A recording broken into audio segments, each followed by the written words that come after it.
It's a good thing that you make me laugh. Hey, everybody. Welcome to the Yarn Thing podcast with Marley Bird. I'm your host, Marley Bird, and today's show is all about Marley Bird, Marly, not EY. Um, welcome to the Yarn Thing podcast. Usually we have a guest on the show that we do interviews with in the yarn industry. And you know what? I think I'm going to expand that and say more in the craft industry. We talk, mainly yarn, but we do talk in the craft industry in general. Anyways, today's show is brought for you because Kaitlyn has been asking me for a while now if we could do a show where she just interviews me and essentially asks the questions that all of you have for me and maybe she has for me and so on and so forth. So here I am today to answer your questions. So we're gonna get real with Marley Bird. hopefully it's good.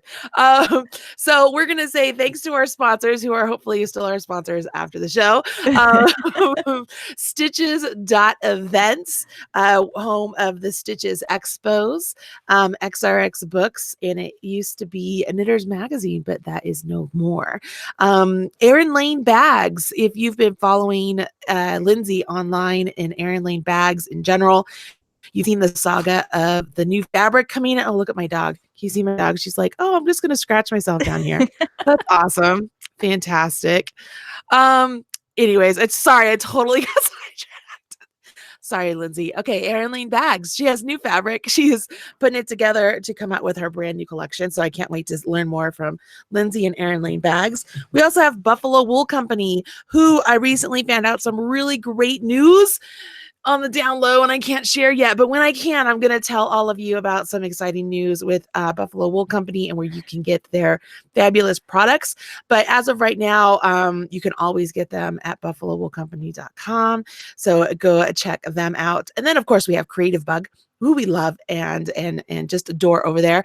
I will be going back to Creative Bug next Thursday for a Facebook Live. If you remember, last year I went there every month and did a Facebook Live with them.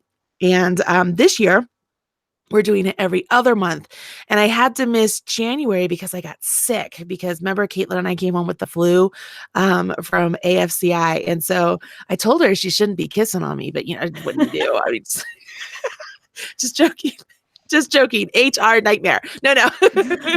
No, seriously, we did come home with the flu and I had to cancel my trip to San Francisco with Creative Bug. So I'm excited to be going back there next week, the 21st, March 21st. I'll be doing a Facebook Live with Creative Bug and we love them and thank them for being sponsors of the Yarn Thing podcast.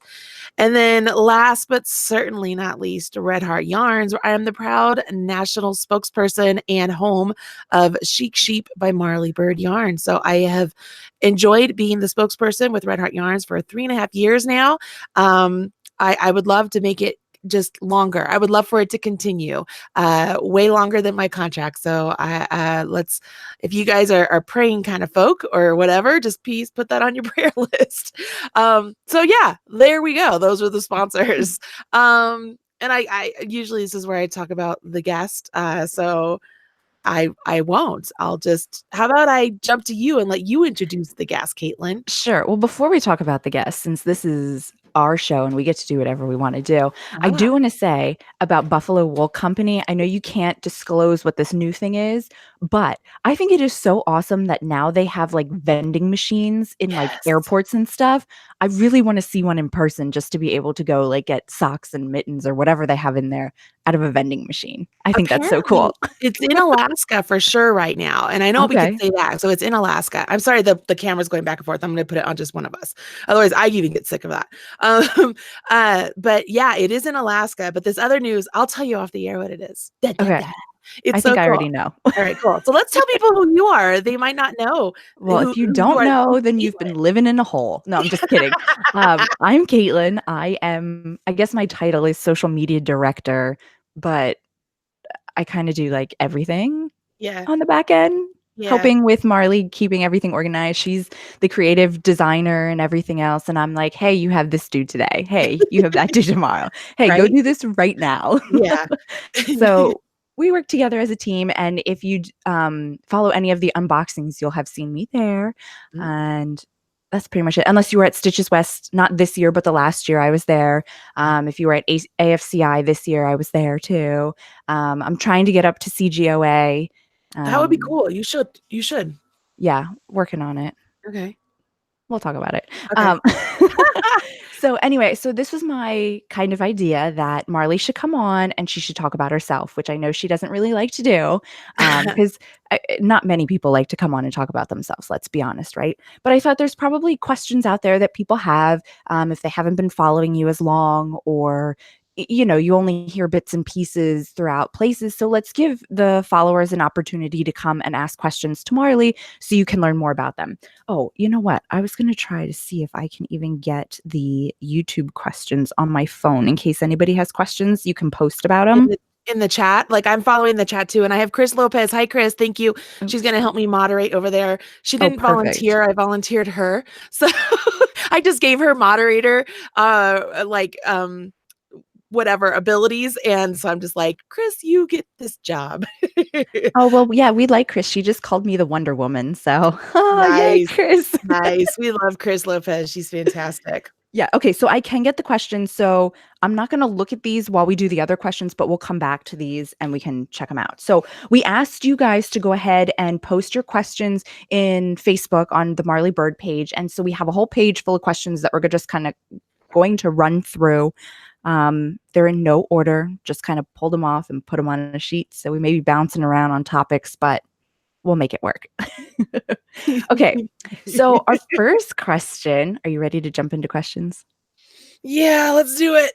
Okay. And I apologize now if I mess up your name. We've all established this, that first names and last names are not my strong suit. So I will do my best. My name is Marley Bird. Yes, I understand yours. Sorry. At first I thought you were telling me you were going to mess up my name. I was like, seriously? No, not your name. These names on the list. Okay, so our first wonderful question comes from Pam Potter McLean, and she says she loves your creative work and wants to know what inspires you. Are you inspired by books or something else? What inspires you, my love? Wow. That's a big question, and I've asked that to people too. And people always say, oh, that's a good question, So I hate saying it like that, but it is, because and I don't want to be the generic term, everything inspires me. It's interesting because I look at my fellow designers, my colleagues in the industry, and I totally get inspired by them. So like sometimes I will look at some of their items and I'm just like, how did you come up with that? Like, that is so cool, and like, I'm a big connoisseur of, I buy patterns on Ravelry from all sorts of different designers. I don't even look at who the designer is. I'll look through Ravelry, and if I see something that strikes my eye, I will buy that pattern. One, to support the designer. Two, so that I can read the pattern like it's a novel. So I can learn how they did whatever it is they did. Because I feel like that helps me become a better knitter or crocheter. So first and foremost, I want to say the other designers in the industry really inspire me, which is a tricky thing because you have to be careful that you're not absolutely copying them, but you can be absolutely inspired by them, I think. Like Stephen West, I think he is a visionary, and I think he's extremely talented in the way he goes outside of the box, especially for knitters. I think that it's amazing. And I often think it's funny because I think crocheters are more likely to go outside of the box of a design. You know what I mean? Does this follow me here? I feel like crocheters are more likely to go outside of the box on a design. It doesn't have to be just like this. They'll be like, let's see what this does. And I feel like that's what Steven does. He's a knitter, but he has a crocheter's heart. Does that make any sense?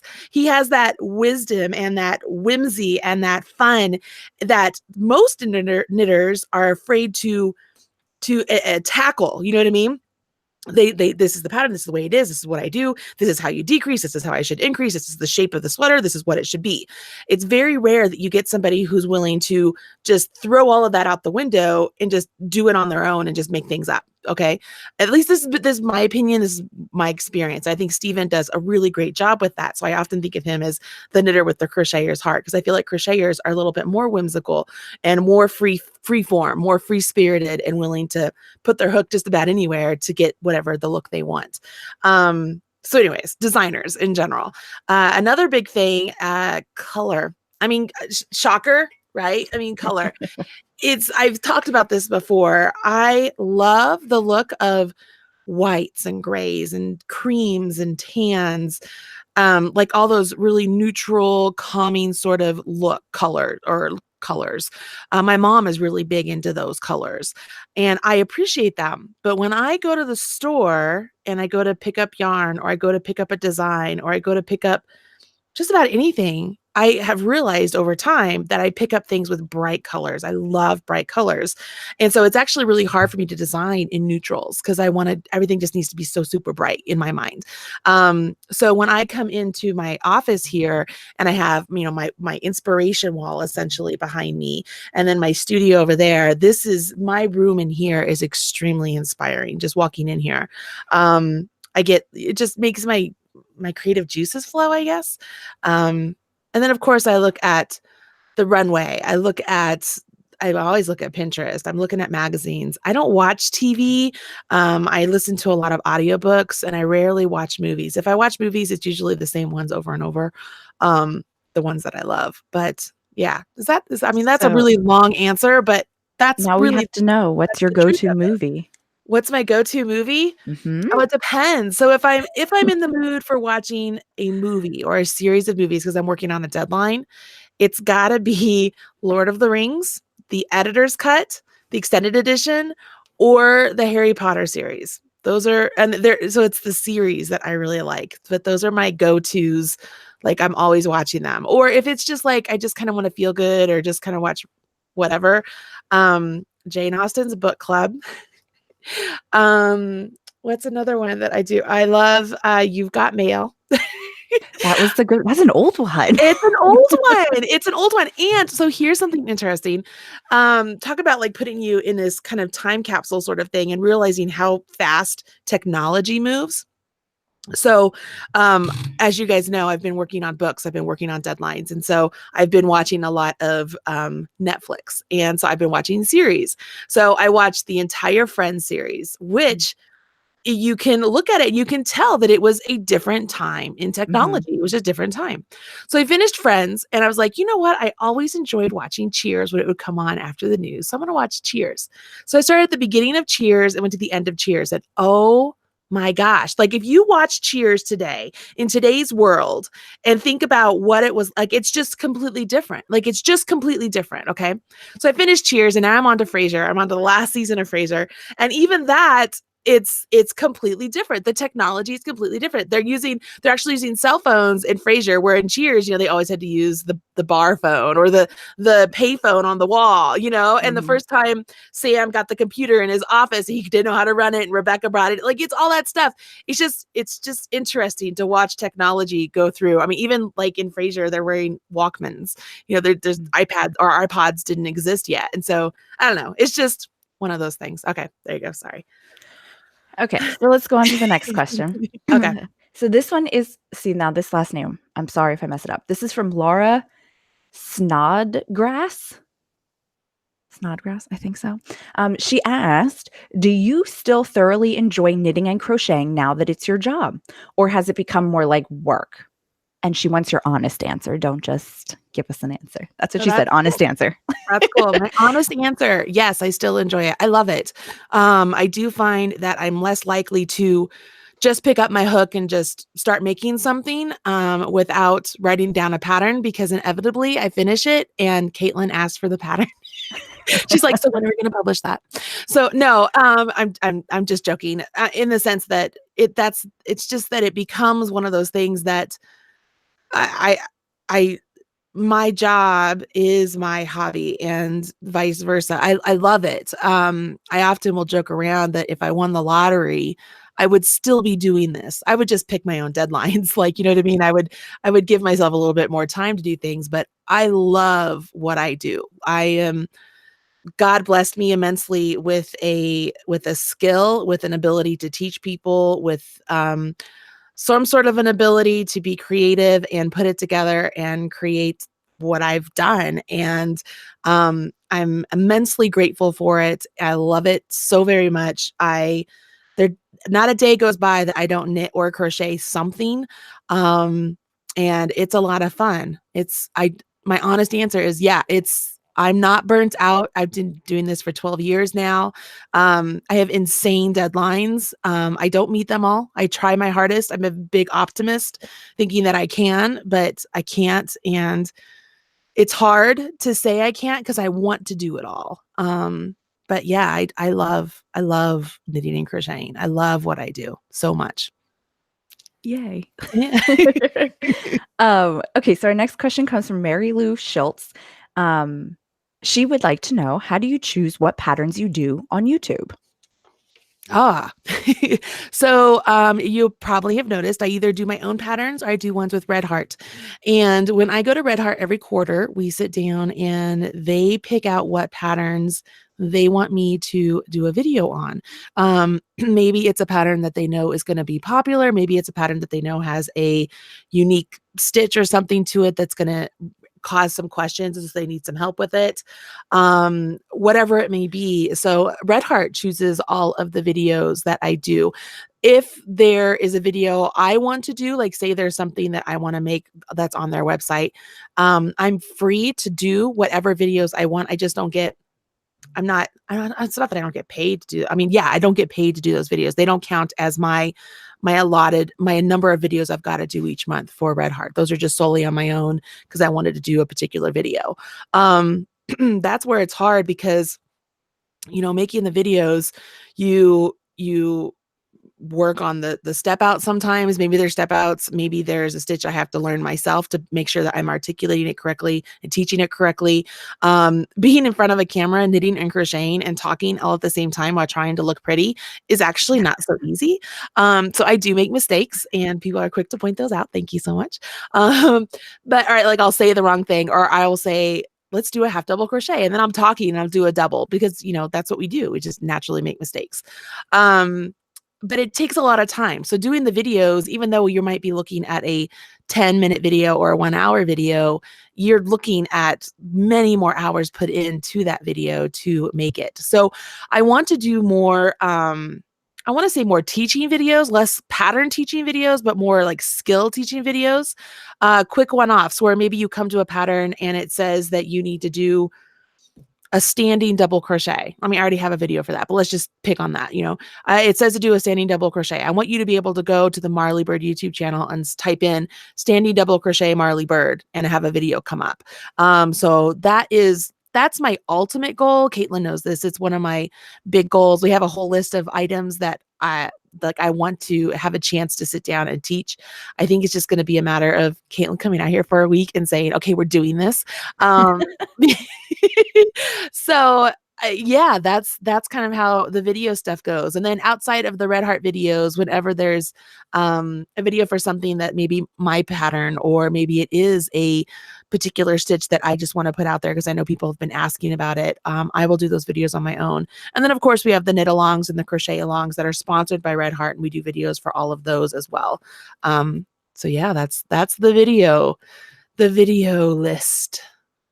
Thank you for sharing. Our next question comes from Brendan Flynn. And the question is, what do you enjoy outside of knitting and crochet? Like when you have free time? I don't know anymore. Isn't that sad? Well, you enjoy going to see your kids play sports. I think that's just the season of life you're in. I mean, because when you're not doing your job in knitting or crocheting, you've got kids that are in that age that are super busy. So I think that's understandable to not have a whole lot. Yeah. I think one thing people need to understand is that my job, it's not a 9 to 5 at all. Mhm. Like I wake up in the morning, I take a shower, I will get dressed because I make myself get dressed. It's very few days that I get up and just come down here in my pajamas. I make myself get dressed because then I have a chance to either get on live or get on a video or do what I need to do. But I just feel like, okay, I'm put together. I'm ready to tackle the day. I'm usually here in the office by 8:30 or 9, right around there. It all depends. But it's later in the morning because I'm not a morning person. I don't like mornings.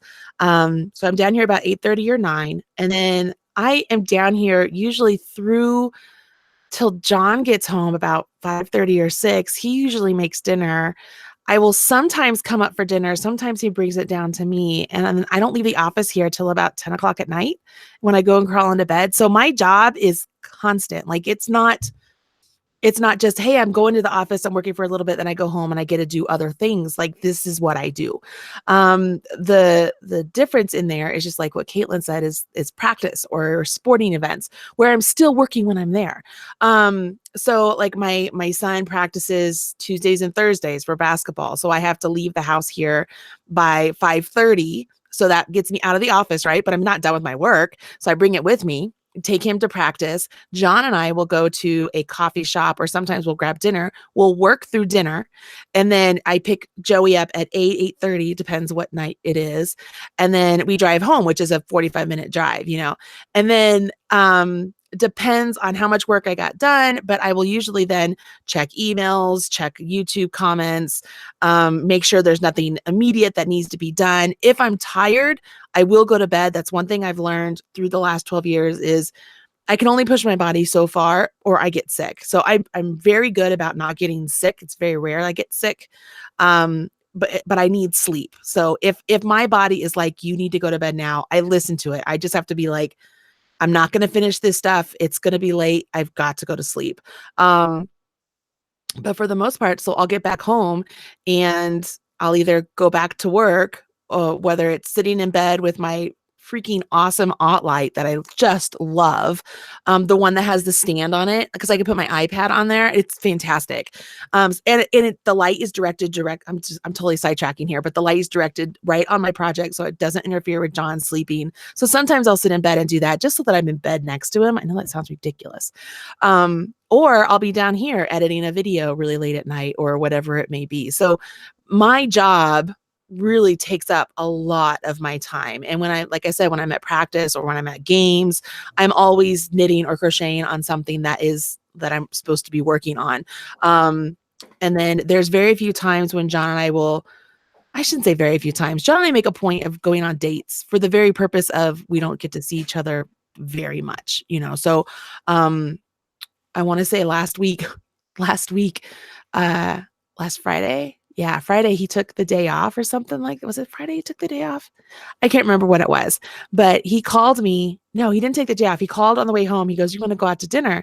I'm like, "Gosh, I got to finish what I'm doing." It was the unicorn video. So whatever day that was, I was like, "I got to finish filming this video. I've got another hour and a half filming it.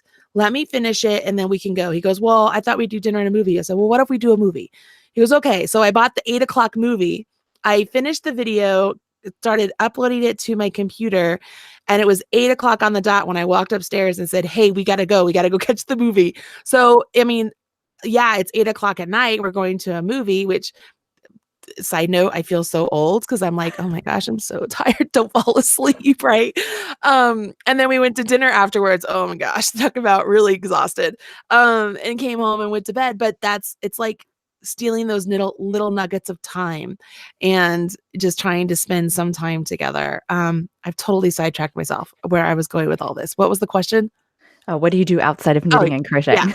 So there you go. There isn't a whole lot of outside. I love playing board games whenever I get to see my girlfriends and stuff. We love playing board games and card games. I love games. I like going to the movies. I like watching movies. But I get so engrossed in them that I feel like I can't knit or crochet when I'm watching a movie. So I think that's why I don't watch them very much at home. That's why I always go to the tried and true ones that I know what's happening on screen if I have to look at my work.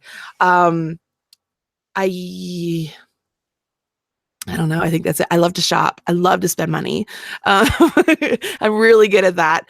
And I love to travel. I love traveling with John when we get a chance. I love traveling with him. All right. So there you go. I'm very long-winded. So you've got to reel me in. Okay. Well, here we go with the next question. Awesome. And we don't have to go into great detail about this one, but you can just, this one's from Jennifer Jade, and she wants to know how you got it. How you got it. How you got, wait, rewind. How you started working with Red Heart. All right. Well, this is a long-winded question, like a long-winded answer. Okay. So, let's see. I have been working with Red Heart for 3.5 years as their spokesperson, but I've been working with them for 4.5 years. And it was 5 years ago that I decided I needed to change up what I was doing in the industry. I was doing a lot of work in magazines and writing books and doing just a few things online, but I wanted to change up my career, not my career path, my stream of income, try and add something new to it. I had done Creative Bug. I had done craftsy classes. I had been on the television show, Knit and Crochet Now television show. I'd done various things. And so I decided, okay, I was going to start a YouTube channel after talking to my friend Jill Wiseman, who has a fantastic YouTube channel all about jewelry, and I love it. So talking to her, she directed me to a studio who I negotiated a deal with to work with the studio, only doing crochet videos because they have another talent that works with them that only does knitting videos. But I knew all along that I wanted to do knitting and crochet. So I signed on with them, told them that after our contract was up that we would have to renegotiate because I wanted to do knitting and crochet. Well, in the midst of signing this or doing this contract with the studio, I contacted all the yarn companies, Lion Brand, Red Heart, Yarnspirations, and I asked for yarn support for doing these videos because I'd done that before with all these other designs. And they all got back to me. They all sent me yarn, but in the process of Red Heart getting back to me, they called me and said, "Hey, Marley, this is a lot of yarn. What are you doing?" I told them that I was starting a YouTube channel. They're like, "Oh, that's really great. Would you ever be interested in doing knitting videos for us?" And I was like, "Well, sure, I could talk about it." Well, remember, I can't do knitting videos at the studio. So this is where it became a decision of building my own studio to be able to do these videos. Flash forward, I built my own studio. The other studio was in Austin, Texas. I live in Denver, Colorado. So I would go to Austin to film the crochet videos. I would do the knitting videos here. Then I just started doing knitting and crochet here, sending Austin the videotape so they could edit. And then I just started doing everything on my own. And so it just all kind of steamrolled from there. In the process of Red Heart hiring me to do the knitting videos, Mikey decided he was going to go work with Yarnspirations because remember he was working solely with Red Heart at the time. And it's kind of funny because I was talking to Mikey before I started my YouTube channel, and I was talking to him about everything I wanted to do, and he was very encouraging. Him and Dan were very positive and helpful and encouraging with the whole process. So when Red Heart hired me to do the knitting, Mikey left to go to Yarnspirations, and Red Heart was like, "What are we going to do?" "Oh, well, we have Marley doing knitting. Let's see if she could do crochet also." So that's how I got to do both knitting and crochet with Red Heart. And then after the year of working with them, I actually proposed being their spokesperson. I'm like, our brands work really well together. I love Red Heart. I started with Red Heart. And I would love to build our brands together and let this be a long-term relationship. And I'm not afraid of commitment. I don't want this to be like a one and done. Okay, what's the next thing? I wanted to work with Red Heart, and they felt the same way. They loved my energy, and they like my videos. They like the positivity. They like the feedback that they get from all of you saying that you liked me doing the stuff for them. And so I signed a 5-year contract with them, and here we are. Cool. Ta-da!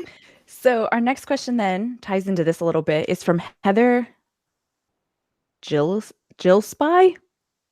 Sorry if I'm messing this up. But so she wanted to know what the hardest project you ever worked on, what made it hard, and if you ended up finishing it. Now, I know with Red Heart, you have to finish all of those projects regardless of what you think about them. But is there anything like personally that you were designing or before you designed that you had worked on that was really challenging for you? Yeah. There's a couple things here. So the first one is a design. I can't even remember the name right now. Oh, it'll come to me. I'll look it up on Ravelry. It's a design I did for a book with Interweave called Knitting Plus. And it was a cabled bottom up yoked sweater. So you work from the bottom up, and then you do the cabling for the yoke, and you put off stitches for the arms, and you do all the things, and it was steeked, and it used Bijou Basin Ranch yak and cormo yarn, so a very expensive nice yarn. So not only was this the first sweater I'd ever made plus size for knitting. It was also the first sweater I'd ever done a full yoke for. It was the first sweater I'd ever steeked. And it was the first sweater that I ever wrote from start to finish, all of the sizing, like all of it. And so it was very complex. It was very difficult. It's beautiful. It's one of my favorite designs ever. I cannot remember the name of it. It starts with a B, I think. I can't give it right now. I'll have to look it up on Ravelry. But it's in the book Knitting Plus by Lisa Schroyer. And it's gorgeous. Like, it turned out so beautiful. And I think the best thing about that particular sweater is that when I sent my tech editor all of my pattern, because usually I will just size the one size of the pattern and let my tech editor do all the other sizing, because I know my strengths and math is not one of them. So I did all the sizing. I did everything because I was like, I've got to figure out how to do this. I got to make sure that I'm working this out correctly. I sent it to Sherry, and Sherry called me, and I'm thinking, oh man, this isn't good. Like, Sherry never calls me, right? Like, this, what is going on?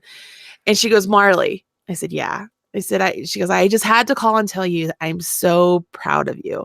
I said, what do you mean? She goes, I'm looking at your pattern here and it looks so good. And knowing where you started and where you are now, like, this is night and day. And I'm so proud of you.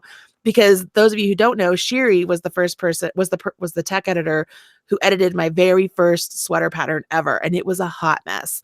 And so having her call me and tell me that was a huge deal. And so, yeah, that would be that's the hardest thing I've ever made and the most successful thing in my mind. Like, it's gorgeous. It's stunning. And yeah, I love it. I love it so much. There you go. I wish you still had the sample and you could show us, but I I'm sure do you have the don't. sample, but it's You in the do? other room. Okay, Yeah, well, you I have mean, to I take don't a have it out. picture then, because sorry guys, I Barton forgot. cardigan. The Barton cardigan. That's what it's called. The Barton cardigan. It just popped in my head. I forgot to put show notes up. Well, kind of forgot. I got sick yesterday afternoon, so nothing got done. So I will get show notes up today, and we'll put that picture in there if Marley can find the sweater. Yeah, it's really Okay, pretty. so a Barbara doll asked, have you ever owned a local yarn shop? Which we know the answer is no. But she also asked, would you ever want to own one? Oh, how do you answer this question? Well, and because So, you did work in a local yarn shop, so you kind of know the ins and outs of what it requires to run one. So, those of you who've watched the podcast for a long time probably know this answer. When I originally left my job as I was an associate financial planner with Northwestern Mutual. And I was obsessed with knitting and crochet. And I thought for sure I was going to go own a yarn store or something. So when I told my boss I was going to go into the yarn industry, I was going to own a yarn store, he was like, that's a new one. Good luck with that. That's where he went. And so when I left, got pregnant with Josiah, so I have a third kid, still talking about doing a yarn shop. John and I went looking at different locations, just kind of like, okay, is this what we're going to do? And then a local yarn store opened in my community. So I went in there. It was called Knit Knack. It was wonderful. It was my cheers. I was Norm. Like, it was Marley. I loved it so much. And so I walked in, the owner was there, and I just kind of told her one day, I had Joey on my hip. I said, this is something I've been interested in doing. And she goes, okay, I'm going to tell you things that nobody told me. She'd only been open like 6 months, right? And so Jerry sat me down, told me all the different things that she had learned, things that I would go about doing if I decided to open a shop. And then she said, if I were you, I would not do it. You have little kids. You don't have the time to be away from your kids this much when they're this small. She said, why don't you come work for me? And so then I worked for Knit Knack for 5 years, learning how to perfect the way I teach, learning how to become a better knitter and crocheter. And really, I'm going to cry. Knit Knack for me, it was like a savior for a stay-at-home mom. Now, don't get me wrong. I love my kids. I love my kids. But being a stay-at-home mom was the hardest thing I've ever done in my life. I felt like I had no identity. I mean, I was just mom. And I shouldn't say just mom. That's an important role to be. But I was really struggling. I mean, you probably can tell I'm a very big extrovert. So being inside all day with my kids was slowly just kind of eating away at me. I know that sounds terrible, and please don't judge me for that. It's not that I don't love my kids. I do.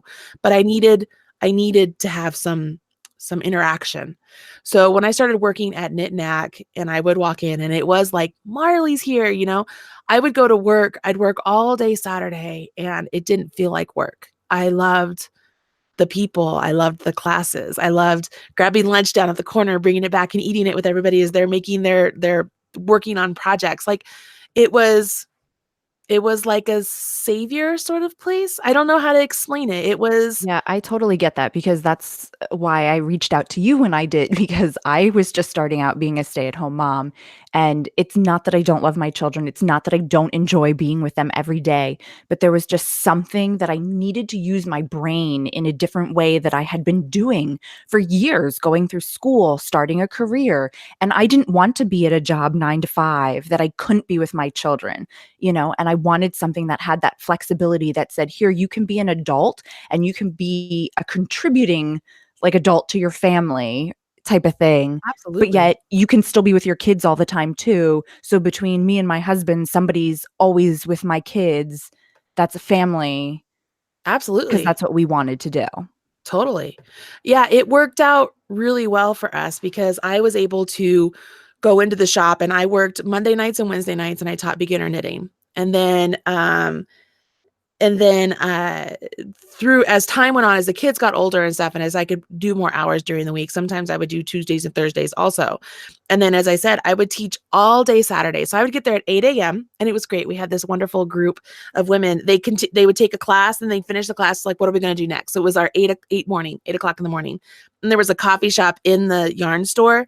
So I would get there early, make the coffee. Somebody would bring in the breakfast burritos. We would eat, drink, and teach the class. Like it was this wonderful group of women. I loved it so much. It was fantastic. And then while I'm doing that, John, God bless him, he took all three kids, and we're talking like a 1 year old, a 3 year old, and a 5 year old. He would go to the Children's Museum. He would take them to the Natural History Museum. He would go grocery shopping. He would do all of the things with these little tiny kids, right? We had a double stroller. So he put the two boys in the double stroller, have a Laura walking with his, I mean, he was like the ultimate dad, but he was like, dude, my wife's working. I'm going to go do all this stuff with my kids. And he was amazing. He was amazing. So it wasn't only just me getting a chance to have some adult interaction. He got a chance to be like that super dad. You know what I mean? Mhm. And so it worked really well for our family. And when I had to leave Knit Knack, that was a really hard decision actually, but it was because my career it was bigger than the time I could dedicate to Knit Knack. So I needed more time to be able to work on projects. That's when I started traveling and teaching at Stitches. And so my times that I was consistent at Knit Knack had to change because I had to fly out on a Thursday to get to Stitches. And so time changed there. And sadly, I think 3 or 4 years ago, Knit Knack closed, and it was a sad day, but man, it was such an important place for me. And I mean, once again, I want to reiterate, I love my kids and I loved the fact that I could stay home with my kids and be there for them. I just I needed some adult. I needed to be Marley. Does that I mean, you know what I mean? Yeah, I totally get that. That's why we plan mom nights. Just to have a couple hours, that's all you need, just a couple hours to be you. And I think this is a great opportunity because you can do it while being mom. Mhm. Unlike some of the other jobs, like, my heart goes out to the moms that can't do it and they're balancing it all, but I think everybody as a parent balances it all. Just we have different balls that we're juggling. Absolutely, and I've been really blessed that my career has been able to grow as my kids grow. So, Mhm. I mean, I didn't travel this much when my kids were super young, but I travel a lot more now. But I mean, they're 16 and a half and 15 and 13. Oh my gosh, they're so old. They're getting so old. So they're able to, get themselves up, get themselves dressed and eat and get on the bus and do the things, you know what I mean? So I've been really, really blessed. So, but you didn't answer the question. Would you own a local yarn shop? Ooh. Um, if I would own a local yarn shop if I could be what I was at Knit Knack. If I didn't have to do the books, if I didn't have to do the ordering, if I didn't have to do the stocking, if I didn't have to do all of that, if I could just be me, then yes. But what are the odds of that? Who wants to do that? Like, so I'd rather work at a yarn shop. Right. I like doing what I do. I think that's where Cool. I succeed. I think so too. Okay, so our next question comes from Chris Lopez. Now, you already answered this one, but we'll go over it again and you can explain a little bit more. She wants to know what knit or crochet designer you admire most. And I know you had said Melissa Leitman, but so what is it about her that puts her high on your list? So first off, Chris, I got in trouble for answering your question early. So Yes, she did, Chris. I got out the um ruler. Melissa Leitman to me is an icon in this industry, and she is so prolific in the different books she puts out. If you've ever taken a chance to look at the books she has put out, either with all the publishers she's worked with, and she's always coming out with something new, and she's always got something in. When magazines were more of a bigger deal than they are right now, she always had something in the magazines, and sometimes she would have a knit version and a crochet version. Like, she's just amazing. And I've taken classes with her. She's an amazing teacher. She's an amazing person. I think she's an amazingly successful individual in this industry. So I respect her so much. And I just admire her. If my career could be half as good as what hers is, and like I would be a huge success. Now, if you're asking me who's my favorite designer, like, that's different. Like, she's the person I respect the most in this industry, and I would love to build a career like hers. Does that make sense? But as far as designs, like, my favorite crochet designer is Robin Chichula. I think she's above and beyond. I think she's amazing. I actually don't have a favorite knitwear designer. I don't have one. I have many knitwear designers that I respect, but I don't have a favorite. And that's not me being coy or trying to be political, or like, I really don't have a favorite. I love them all. There's so many I love. But yeah, so there's that. Melissa Leitman. I think she's amazing. I mean, seriously, amazing. Yeah, I love Robin too. She's kind of what got me started in everything and how I found you, and the story goes on and on. But hey, here's a sneak peek. We got Melissa's newest book to do a review. So that's coming up on the blog, and you can win a copy when that comes out. Don't ask me when. I have to look at the date that's coming out, but that is coming. She's amazing. She's amazing. Like, just she's amazing. Just look her up. If you don't know who Melissa Leitman is, I guarantee you look her up and you'll be like, oh, I know who this girl is. She's amazing. She's prolific. I don't know how she does half of what she does. I love her. Cool. Okay, so the next question is from Laurie Wathy, and she wants to know if you use software or tools when you design, and do you recommend any kind of tools for designing? No, there's no software. I mean, we have software. There's like Cochineal, but you can't really use that for designing for the masses. You can't use that for grading and making a pattern work for multiple sizes. So no, there's nothing like that. It's just the math. You got to sit down and do the math. As far as like chart making and stuff, I pay people to do those because I know where my strengths are. And so I know I want charts. And so I don't have the time to learn how to do, I think it's in Illustrator that they make them. So I will usually pay my tech editors to do my knitting and crochet charts, because there's not a program that will make crochet charts that I know of. I know that there's been a couple out there you can play around with. I don't find them as nice as the ones that I could pay my tech editor to make. So I will usually have them do that. Sometimes I will make up knitting charts, but it's like they're not charts I would publish on, like, they're just for myself. Like, I use colors instead of symbols because it's just easier for me to read. So like, if it's a knit two together, I would make that red. And if it's an SSK, I make it green. Like, I don't know. It's just one of those things. Like, I make it easier for myself to read. And that's something that you guys can do too. I mean, I've encouraged people, like, you could take a chart and rewrite it in your own terms to make it easier for you to read. And so that's essentially what I do. And I do that with a program called Stitch Painter. And I also use Stitch Maps, and I use Knit Companion. Is that it? Oh, I'm drawing a blank.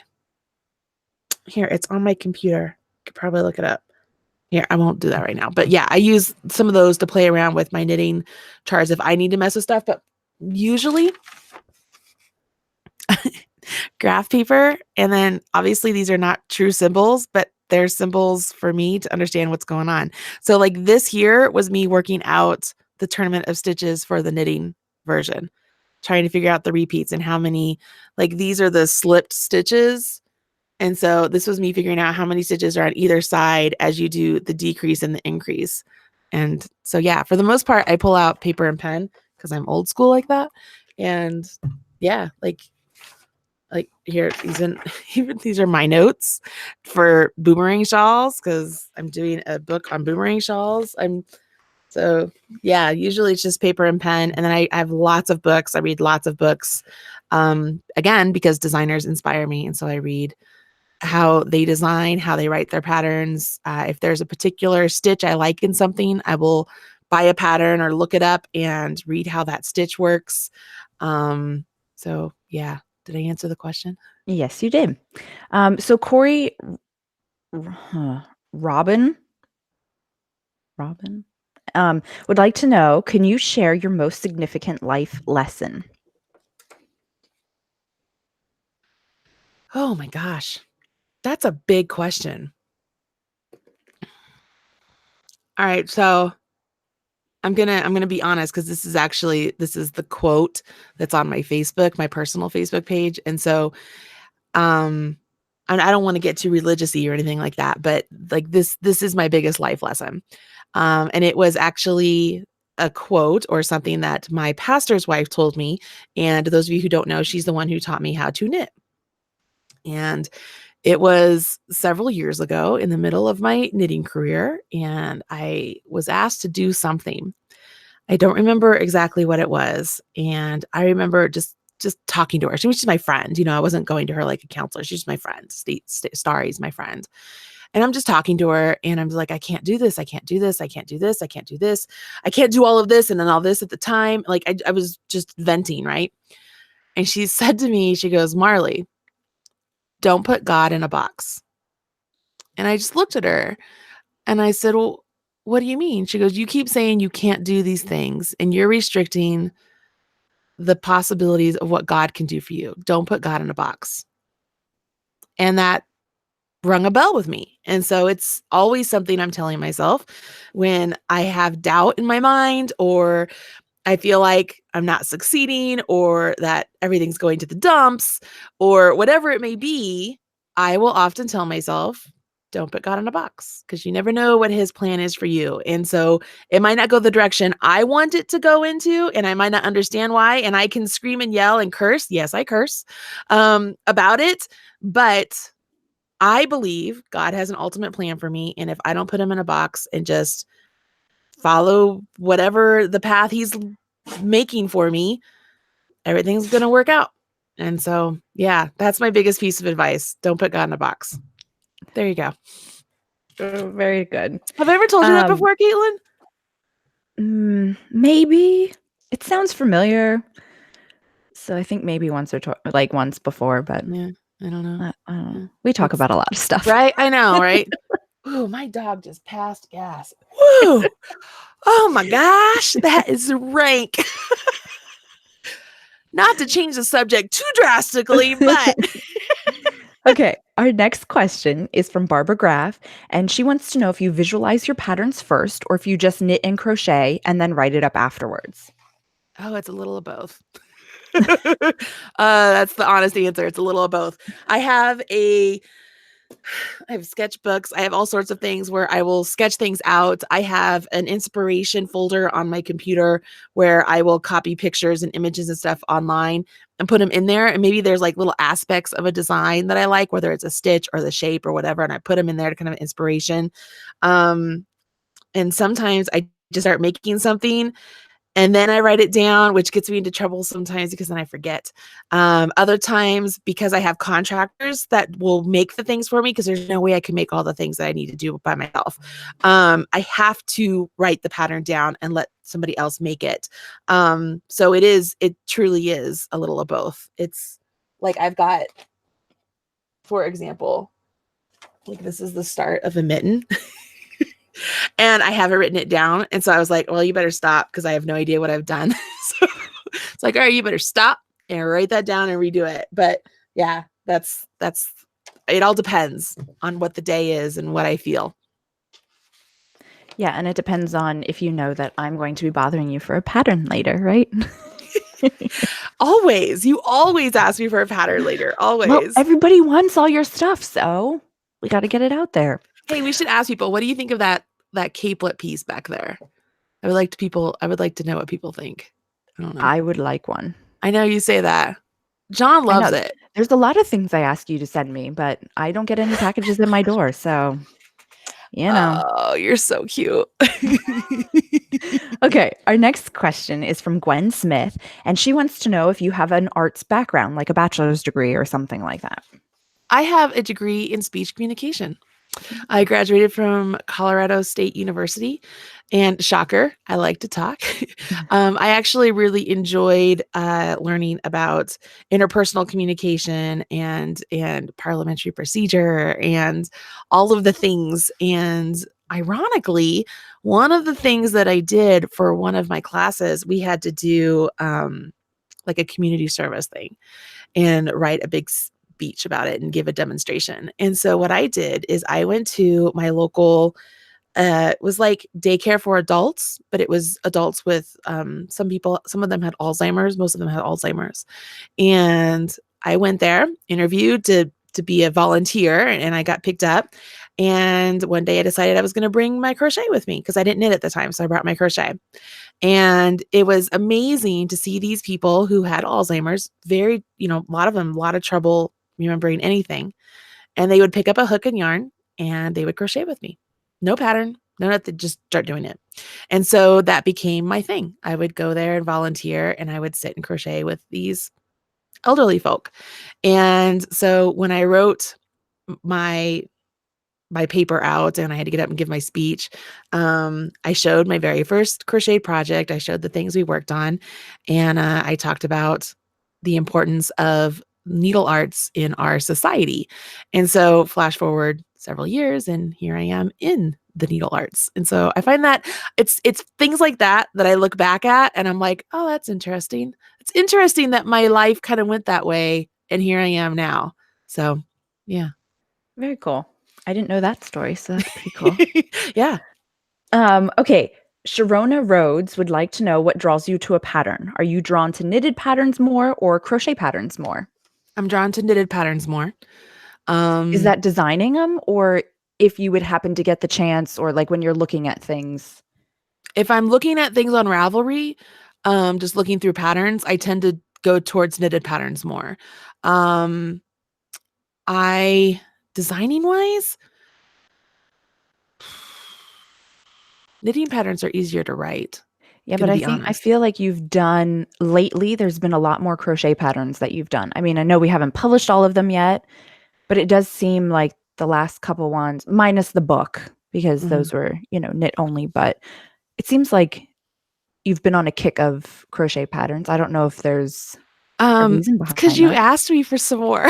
You told Yeah, me but you don't you make me a sweater, so no, I didn't make you a sweater. So we did knit sweater instead. You know what? I think I just kind of go in waves. I think I tend to I don't know. I think I just go in waves of whatever I feel like that day. I mean, I don't want to say wishy-washy. That's not the word, but I get distracted very easily. It's like I will be like, "Oh, I'm in crochet right now. Oh, I want to do this knit thing. Oh, I want to do this crochet thing." And I just kind of go back and forth. It all depends on what I'm feeling like. Like with the game day pieces, I did the knit version first and then I did the crochet version. With the Tournament of Stitches, I did the knit version first and then the crochet version. I don't know. That's not always the case. Sometimes it's the opposite. And so I don't know. I don't know. When I'm buying patterns, I tend to buy knitting patterns more so than crochet. Um, yeah, that's like 100% true. Like it's very rare I buy a crochet pattern. I never thought about that before. Yeah, like honestly, this is like you're having a moment here. Like it's like I yeah. don't buy a whole lot of crochet patterns. lately I've been buying more mosaic crochet patterns. Like I find those fascinating, and they tend to be really colorful. So I Mhm. tend to buy those quite often. But I buy a lot of knitting patterns for sure. So I don't know. I guess my eye goes more towards knitting. Very cool. Okay. Cheryl Lee Clemens says, well, she asked if you prefer knit or crochet, which we kind of just covered, but she wants to know what your favorite item to knit is and what your favorite item to crochet is. Oh, I love knitting socks. Those are my favorite. I used We to do love socks. treat socks as those were my treat. So after I finished a project, then I would allow myself to make a pair of socks because otherwise I would knit socks all the time. So I love making socks. I love knit socks. I'm not a big fan of crochet socks. Sorry, Ron, but I'm just not. I have designed some, but I don't like them. So I like knit socks. Crochet, gosh, I like crochet blankets. I will always like crochet blankets, I think. Um, those are all I guess that would be my biggest answer. Crochet blankets are what I really loved, crochet blankets from the very beginning, you know. I've ventured off and I've done, you know, garments and shawls and hats and mittens and scarves and all the things, but I think when I think crochet, like, oops, sorry, my head goes towards a blanket, you know. I Mhm. will try and make other things, but usually my head goes towards blankets. So, yeah, and I love Cheryl. Shy Cheryl Lee, I love her. She's great. Okay, so our last pre-sent in question is from Sharona Rhodes. Did we already do it? Oh, this is her second question.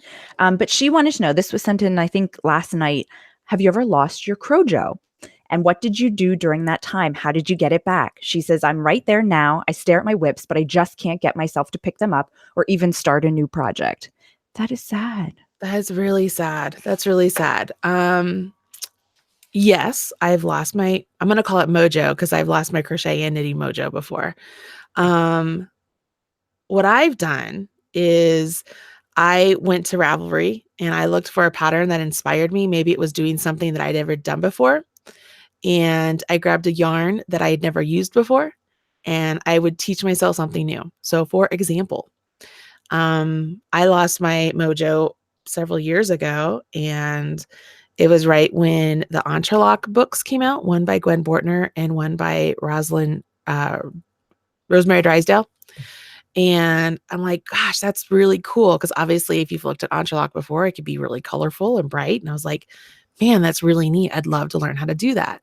So I bought both books. I sat down and I taught myself how to do Entrelock, and I fell in love with it. And then I ended up writing my own book with it, you know. But it got my creative juices flowing again. It was like, okay, I'm going to step away from everything I know and learn something new, you know. And I did, and I it just starts it going again. Now, Mhm. Kaitlyn can attest to this, that sometimes I get really overwhelmed. It's not necessarily that I lose my mojo, but I get really overwhelmed with everything that I'm doing and all the deadlines that I have and missing and being late. I just hate it so much. And my mind kind of stops, and my mind's just kind of like, you should go to sleep.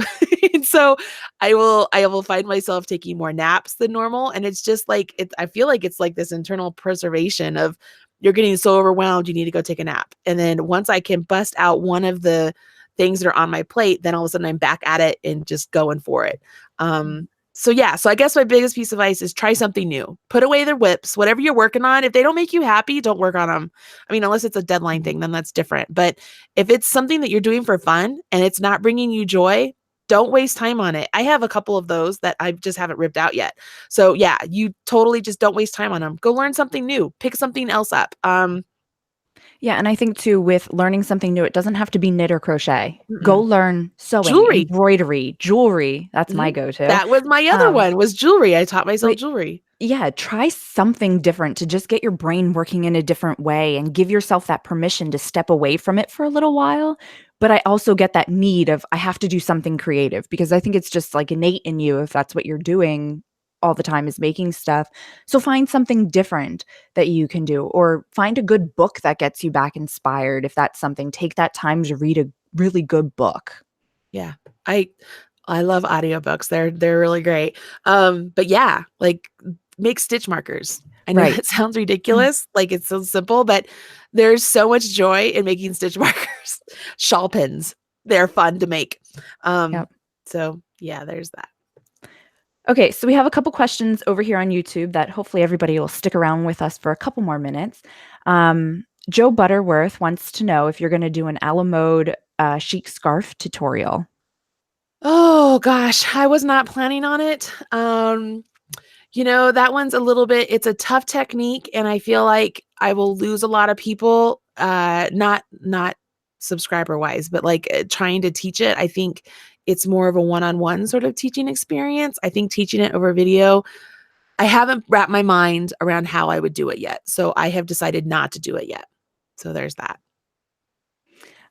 Thank you. Lori Carroll said, this is not a question, but I wanted to make sure you knew this, that she loved the tutorial with Red Heart amigurumi yarn, and your unicorn was so stinking adorable. Wasn't it so cute? It is upstairs in my room right now. My daughter was like, "Is that mine?" I'm like, "No, it goes on my dresser." Like, I'm so proud of that amigurumi. It's ridiculous how cute it is. Okay, so we have a question from Angela. I'm not even going to try her last name, so I'm sorry. But she wants to know if you participate in sip and stitches. No, I do not, because I have not been invited to one. I don't have a knitting group or a crochet group or anything over here anymore.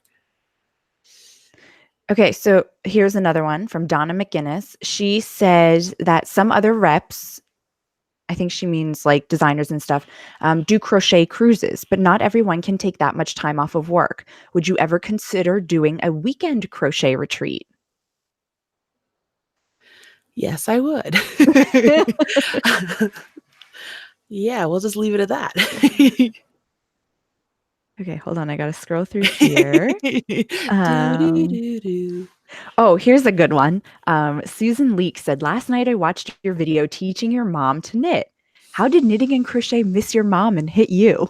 It's funny. So my grandmother is the one that taught me how to crochet, my mom's mom.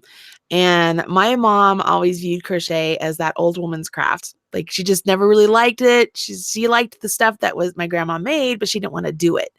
And so in her mind, she's always told herself crochet is ugly. It's kind of funny. So stick with me here. So she just never really wanted to do it. My mom is extremely creative, but not in that way. I don't know how to explain it. So when she agreed to do those videos with me, at first I was shocked. Second, I was really grateful because I felt like it was the perfect way for beginners to see that that's normal. Like, they're watching another beginner struggle instead of watching a perfection, like a professional teaching them. I mean, do you know what I'm trying to say, Kaitlyn? Am I making sense? Yes. So she just didn't want to. What's really funny is that when I took my mom to her first TNNA and we're walking around, I told her, first thing I said, don't tell people you think crochet is ugly. She goes, okay. I said, and don't tell people, like, just don't say anything bad. Just don't say anything. She goes, okay, that's fine. And not that she would, but you know what I mean?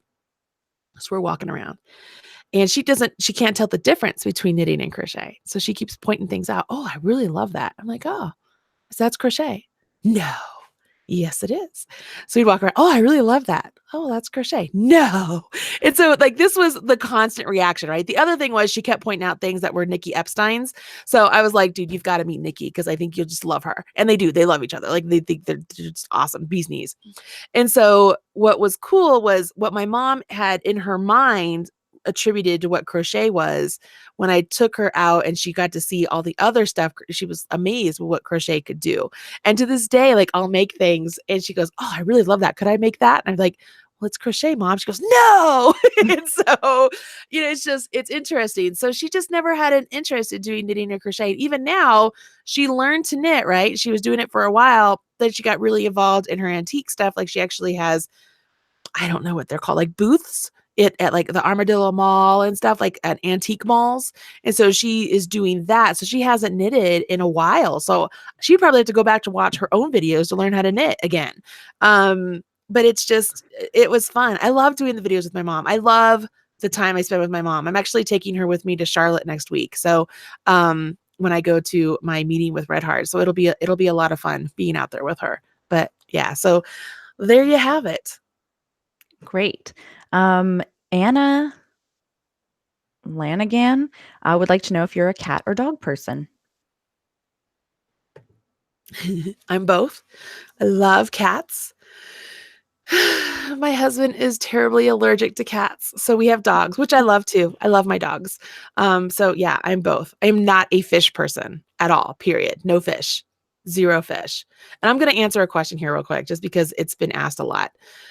Lori Carroll, she says, will Yarnspiration's acquisition of Red Heart affect you and your continued production of crochet tutorials, since Mikey does the ones for Yarnspirations? I love the tutorials you both do. Lori, my honest answer is at this time, we are staying separate from Yarnspirations, and my contract is going through with Red Heart. So I will continue doing all of the Red Heart video tutorials that I'm asked to do through my contract. So we just got to hope that they like me enough and they want to keep me on, and we'll continue the contract from there. But that's literally all the news I have. We're excited about having a new owner and coming in with excitement and new and change. I mean, you got to hope it's all good, right? And they love knitting and crochet. I love the Yarnspiration yarns. So it will be exciting to work with them. But that's literally all I know. I know nothing else. I haven't even talked to anybody at Yarnspirations yet. So I just figured everybody keeps asking. So I'm just going to throw that out there. As of right now, I am continuing my established relationship with Red Heart. It's been wonderful. I love working with them, and I would love to continue. There you go. Great. Okay, so Kathy Jenks would like to know, she wonders if your hands are insured. Big part of your job. And as she gets older, she has to give her hands break. Yeah, lift your hand up there. Oh God. Yeah. My hands are not insured. They should be. I know, right? A couple weeks ago, I smashed these 3 fingers. I was helping my kids move a hutch, and they dropped it on my fingers, and so that hurt awful. And then a couple days ago, I'm not going to tell you how. You guys can use your imagination. It's kind of funny. If the story was half as fun and crazy as my friend's imagination, it'd be great. So I'm just going to leave it at that. But I hurt my wrist. So I'm wearing a brace. I can take it off and I can knit and crochet for small bouts, but I'm trying not to. I'm trying to let it heal. I have not went to the doctor. I probably should go to the doctor and get it checked out just to make sure. But wearing the brace seems to be helping. Like, it feels better, especially at night. I'm wearing it at night too. So yeah, they're not insured. I probably should. I do have disability insurance though. They're just not specifically to my hands, but I do own disability insurance because I used to sell insurance, you remember? So it's very important. So yeah, there's that. But that's my hands. People are also asking what you're wearing. Oh, the super simple shawl. Come on, guys. Did you watch the video? This is just another version of the super simple shawl. This doesn't I have love the it. peacoats on the end, right? On the edge. Yeah, this one doesn't have picots. It just has just single crochets because I I think didn't I've want to do made picots. 5 of those already, although I do not own one of them. Really? Yeah, so this is the only one I own anymore because my mom took 2 of mine, and then my sister took 1 of mine. And so, I mean, they're just so easy to throw on. Mhm. It's buttoned in the back. I have a whole video for it, you guys. You can make it. It's 1 ball of Red Heart Colorscape yarn, and I think it's like is it a J hook? I think it's a J hook is what I use. I don't know.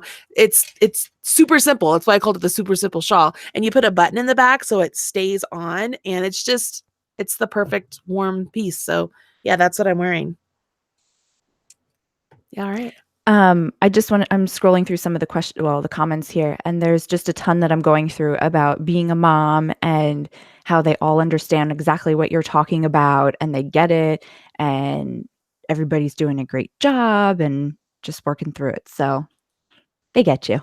Yeah, because we're not alone out there, man. But it feels like you're alone when you're in that house with those kids all day long and they're just constantly, I don't know about you guys. And then John would come home and I'd be doing dishes. Like, I joke around about this. I'd be doing dishes and he'd come up, he'd put his arms around me and he would grab me, right? Because he's a man. And I'd be sitting there and I'd put my arms down. I go, huh. I was just sitting here thinking to myself, what can make my day better? And I'll be damned if you didn't just figure it out. And I would just look at him and he would start laughing, right? I was like, don't touch me. Like, I've been touched all day long. Just don't touch me. Like, I need like 30 minutes. I'd like to go take a bath. And he's like, all right. He'd laugh. But I mean, it is just like, you just gotta, it's just so much. It's just so much when they're so small. Cute. It gets better though. That was another thing. I was at a grocery store once and I had all 3 kids in the cart and Laura was crying over something. No, not okay. Laura was in the cart. She was in the seat thing. Caden was in the bucket, like the bucket thing, and Joey was over me in a sling. Okay, so they're really young. Laura's sobbing something fierce. Who knows why? I didn't get her something. Caden's just kind of like trying to grab everything under the sun as we're walking down the aisle, and Joey is asleep in the sling. And I'm just walking, trying to ignore the kids. I'm like, I just got to get the groceries. I just got to get out of here. And I'm holding it together. I'm holding it together. And this mom walked up to me and she put her arm around me. I have no idea who she was. And she looks at me. She goes, "It will get better." And I remember looking at her and just tears started rolling down my face. And I was like, when? When does it get better? Because I was like, this is so hard. And she was like, "It will get better. It will get better." And I'm like, okay. But it was so encouraging. So now if I see moms in similar situations, I will do the exact same thing. I'm like, it will get better because it does. It gets better. Okay, no, I'm listening to you, but I'm also trying to read any other questions. Let's see. A lot of these are just comments now. They're talking about your dog farting. They're talking, now they're all talking about your capelet behind you, that they all love it. Okay. They've been seeing it for weeks now and wondered if there's a pattern for it. No, guys, there's no pattern yet. I'm working on it. Will you be at Stitches Midwest this year? Yes, I will be at Stitches. Well, I think so. I shouldn't say yes. I don't know. I haven't gotten a contract, so I don't know. I'll be at Stitches United. My plan is to be at Stitches Midwest. So as long as my classes are chosen, I'll be there. So yeah, I shouldn't say yes or no because I don't know. I haven't gotten a contract or anything, so I don't know. Okay. All right. So that looks like it's most of all of the questions that are in here. So should we pick a winner for today? Sure. What are we giving them? Do you want to do a Red Heart prize package or you want to do something else? No, I love that. I think the Red Heart prize packages are great. Okay, so I'm just going to scroll through everybody who's already done comments today. So if you want to quick add in a comment, if you haven't commented already, what do you want them to comment? Anything in particular? But it seems like so many people have asked questions and commented about things. So I think we're kind of good here. So I'll scroll. While you're doing that, I'm going to put on the capelet and see if people really do like it. Okay, well, you have to tell me when to stop. Well, go get your capelet real quick. Okay, but I got to unplug the headphones so I won't be able to hear you. I know. So don't I'll talk about me. Come back. Okay.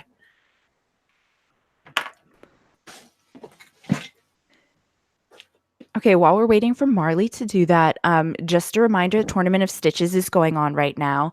We have week 2 coming out tomorrow, but it doesn't come out until 10 o'clock Mountain Time. So don't look for it before then. It'll be over on the blog and we'll post about it in the Facebook group. So you've got that going on. What else do we have? Oh, yesterday, Marley just released a new pattern for the Hygge Home Cowl with Underground Crafter and Stitch and Scraps. You can check that out on the blog. There you can see the capelet.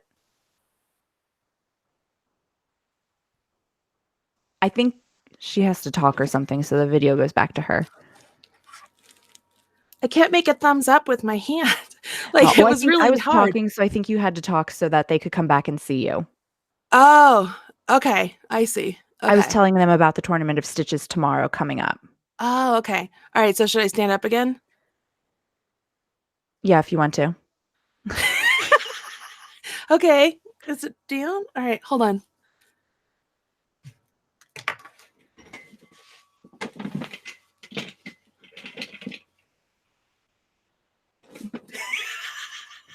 I have to back up. What do you think? Does it look all right? You like it?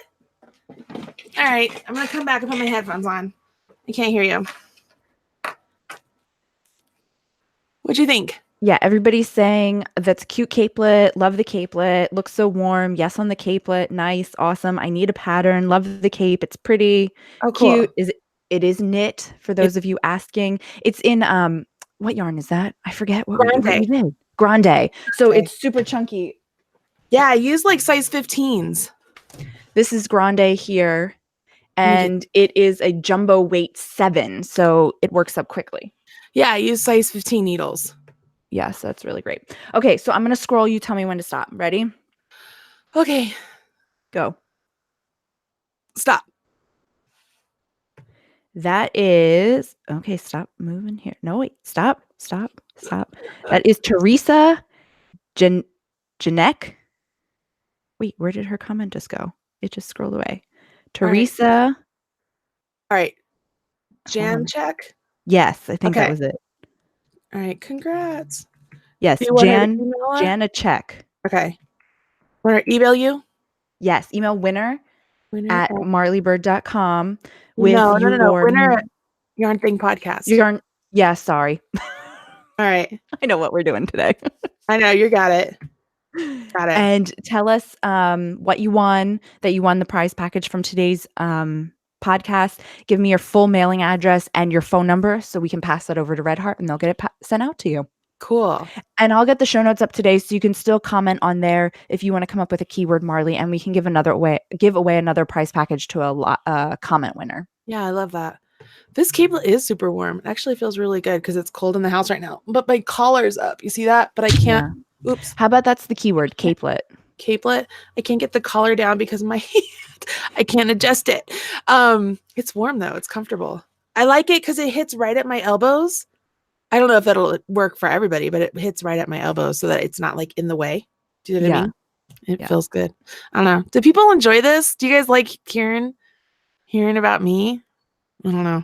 I feel like I'm kind of boring, but they're still saying, "Oh, I love it, Marley." Okay. They're saying congratulations. And cool. So awesome. Awesome, Blossom. This is fun. And who do we have on the podcast next week? Hold on. I don't think there is one because I'm in Charlotte. Yes? Oh, no. Well, you didn't tell me that. So we have a podcast guest. Okay. Well, maybe you're going to interview the guest because I'm in Charlotte. Okay, guys. So we'll see about that one then. But then on the 26th, we have, are you ready for this? Mm-hmm. Lindsay Martin from Erin Lane Bags will be joining us. Gosh, not her again. I know, really. No. I love her. So, yeah. So we've got a full list coming up on the podcast. A lot of great people coming on. If you know anybody that you would like to suggest for the podcast, let us know. We're open to hearing suggestions, who you want to hear from and things like that. Or if, we always do the weekly reviews, the unboxings.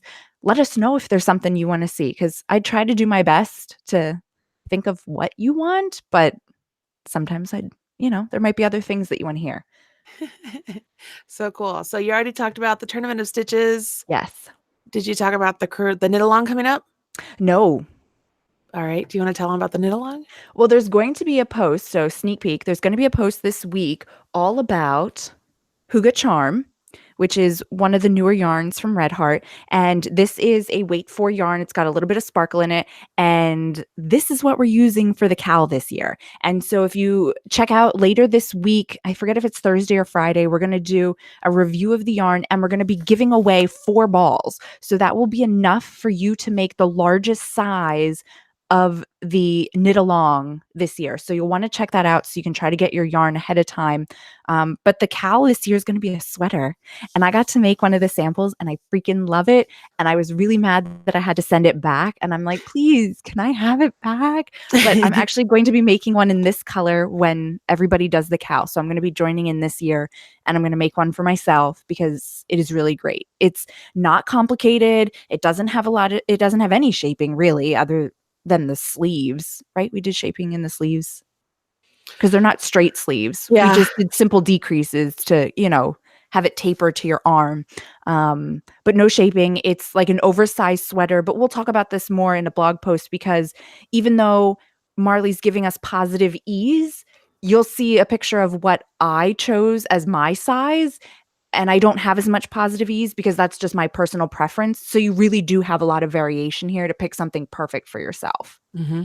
Yeah, that's the best explanation. And I will tell people it's not in the round.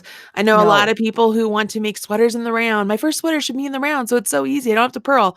Nope, you're going to do it in pieces. And there's a method to my madness, just like making people knit socks on double points for the first time. I think that that's important.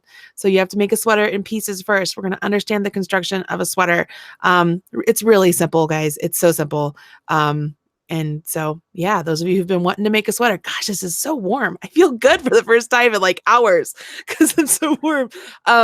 Yeah, it'll be a lot of fun. I love making the knit alongs and the crochet alongs with Red Heart. It's a And the lot knit of along starts right after the Tournament of Stitches. So we end the Tournament of Stitches, and the week after we release the announcements. Here's everything you need about the spring cow. yeah, it's in April. So it's just one flows into another. Just Yep. stick with us, kids. You'll enjoy it. And then we're hoping to do another sort of like a game day thing later on in the year. It won't be game day, but we'll see how that goes.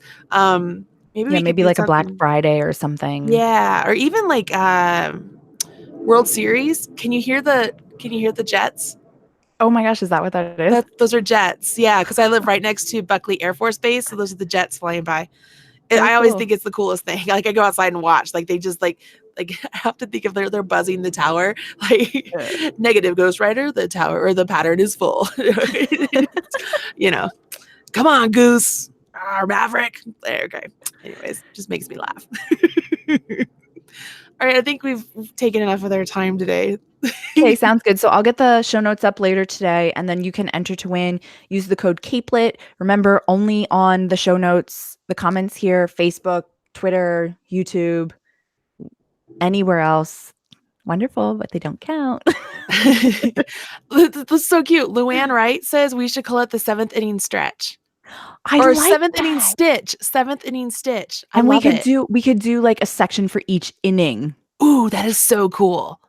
Oh, that would have to be a really small piece, but we could totally do it. That'd be fun. Anyways, that's good, Luann. Luann's got it happening. 7th inning stitch. That's cute. All right, let's let them go. We could talk for Okay. hours. This is how our conversations typically go.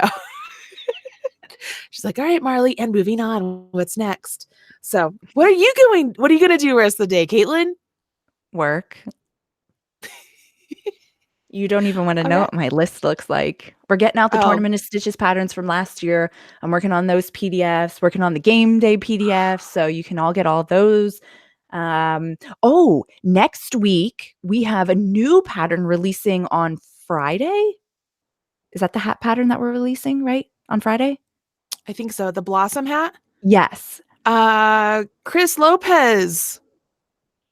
Have you made the blossom hat yet? I'm just curious. I know somebody was supposed to test it. We have all of the testers are like totally used up. We should try and find more testers. Yes, that's when it's supposed to go live. So Okay. I'll have to make another one. The blossom hat. Yeah. Yes. So It's a keep your cool eye hat. out for that next Friday. What else? We've got so much stuff We coming just up. released the pixie dust blanket, the granny square Yes, blanket or I granny told them stitch. about that on Monday. Okay. That went up yesterday. Oh my gosh, there's so much happening. I don't even know. I know. Well, We have an unboxing at the end of the month as well, so I also have a Facebook Live on Saturday on Red Heart's page talking about the new colors in the Loop It yarn. So I'll be doing that on Saturday. I have a video releasing this week using Loop It yarn to make a mermaid tail. So we're going to do that. Gosh, I feel like there's more. I just can't even think right now. just There's stay so much. tuned in the email and on the Facebook page because we send it all out there, so you have everything. All right, cool. All right, cool. Let's let them go. Thank Okay, you, bye. Kaitlyn. Thank you. And thank you to all of you for joining us today. Hopefully it was entertaining at some level. And I hope you have a really great rest of the week. And don't forget to don't put God in a box. Okay, guys. Bye.